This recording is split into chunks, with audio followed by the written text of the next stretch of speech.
Welcome back. I'm going to show you public reservations, what customers will see when they click on links on your website to reserve specific time against your specific range. Now remember, in the range configuration, we added that public session length. Let's go ahead and take a look at that here a second. And you'll see that it's set to public, 1 hour. You can add multiple that they can select from, but in this instance, I'm just going to do 1 hour session that's available to the public. So if we go back to our dashboard, we'll leave that open. Now, for a premium member, what you'll have access to is the integrations portion of the admin portal. So if we go into the admin.range-pro.com, you'll see the integrations link. This will be how members sign up, how members log in, also the specific link for that specific range that customers can reserve time against. So let's go ahead and close the one that I had open. So I'm going to go ahead and click the test range that I have here, and I want to reserve time against that test range. You'll see here that that session length of 1 hour shows up. None of the other session links show up here, which is very important. Now, again, the terminology is very custom. That can be set within the range configuration, specifically in the reservation configuration. You can set the specific terminology that customers would see here. But we're going to search for today, and they're going to search for 2 p.m. and they want 2 lanes for 2 p.m. Now, again, the maximum number of lanes that I've allowed my public customers to reserve in a given hour is 6. So they're only going to get the option of 6 here. But in this instance, we're just going to search for two lanes. And you'll see that the range time pops up. All they would do is select the time available that they searched for. But what happens if something is not available? Say they search for 2:30 p.m. What do they see?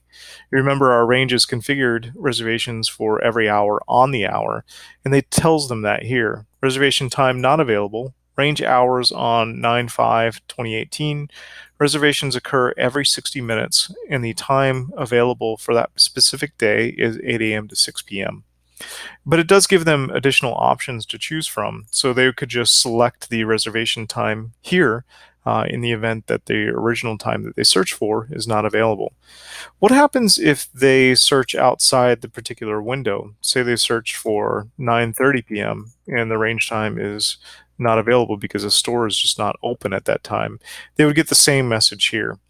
Also, if you've had blocked time, say it's Thanksgiving or Christmas, right? They would see that there. Let's go ahead and add that just so you can see what your public customers would see. Let's go to reservation configuration. Let's add a block time for, I don't know, let's go to December 25th.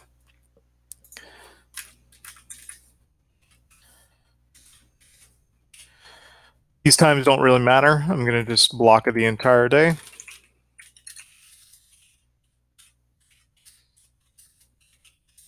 going to add a custom message here. Save the block time. Save the range configuration. Now let's go ahead and refresh the page here. Let's search for December 25th and say they search for 5 p.m. and 2 lanes for 1 hour. Let's search. And what they see here is reservation time not available, right? Please see other times available or try another search. You see that there's no times available. And they basically get the message that says range not available during these times. And it says range closed today, closed for Christmas, happy holidays. You see that message. But it does tell them what the range is normally open at, which is 8 a.m. to 8 p.m. typically on that day. But they get that message that says the range is closed. All right, so let's move on. Let's do a session for today so I can show you how that works. So search reservations. We're actually going to select the 2 p.m. time that we search for, and it takes us to a page where they put in their information. Now, this is important because they need to verify that they are an actual person making a reservation. And they can do that by sending a verification code over their email or to their phone number that they've listed above. In this instance, I'm going to do it to my mobile phone. So I'll click on verify reservation. It shows them the reservation that they're trying to verify, and it'll send me a link to my phone.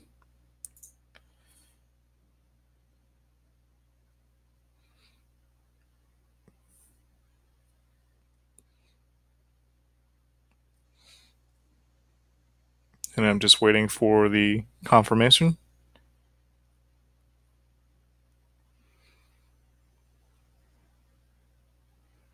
Oh,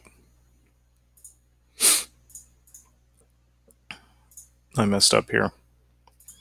You'll notice that I put a a bad phone number. So let's go ahead and do that again. 2 p.m., 2 lanes for 1 hour. And I'll select the 2 p.m. time again. I'll put my actual phone number in, send to my mobile phone, verify the reservation, and I receive the code on my phone. Well, it's 479664. Now, again, it's very important that they verify the reservation because it expires after 15 minutes. If they don't verify the reservation will disappear, and this code will disappear after 15 minutes. But if they add the code and they click reserve, it'll show them that successfully reserved the time, and they'll also get another message on their phone or email, whichever method they use to verify the reservation. And it'll say the reservation is confirmed at Test Archery Store on 9/5 at 2 p.m.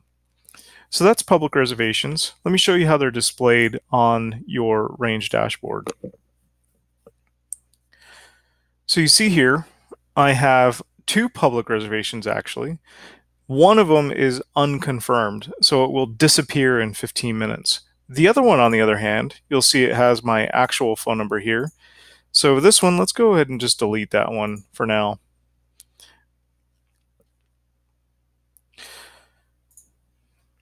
So they would arrive, I would check them in as normal, and then I would move them onto the lanes as normal. But you can see that the source is public, 2 p.m., and when I check them in at 12:48 a.m., if that makes sense, and it tells you the public online is the source.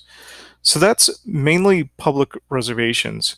And you can change a reservation just like normal. You can change a reservation time. You can, if they call and say, hey, I'd like to move to Friday, you could do that. Very flexible. Now, in the next video, we'll go over the membership reservations, which is pretty cool. And I'll show you the different permissions on, actually allowing only members to make reservations and not allowing public customers to make reservations. Thanks for watching, and we'll see you in the next video.